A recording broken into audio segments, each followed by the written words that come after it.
পৰিৱৰ্তনেই সংসাৰৰ নিয়ম। পৰিৱৰ্তনেই যদি সংসাৰৰ নিয়ম হয়, তেনেহ'লে আমি পৰিৱৰ্তনক অৱহেলা কৰিব পাৰোঁ জানো?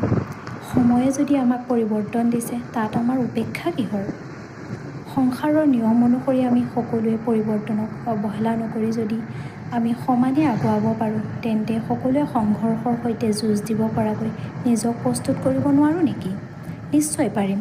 আপুনি, মই সকলোৱে পাৰিম। যি হৈ গ'ল আপোনাৰ লগত সেয়া ভালেই হৈ গ'ল বুলি আপুনি আপোনাৰ মনোবল নেহেৰুৱাব।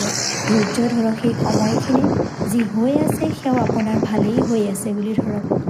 যি হ'ব সেয়াও ভালেই হ'ব আপোনাৰ লগত।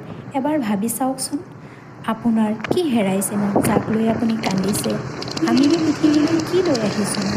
যি আমি হেৰুৱাইছোঁ তাক লৈ দুখী হ'ব লাগেনে? সৃষ্টিকৰ্তাই আমাক যি কৰ্মত পঠাইছে তাক পূৰণ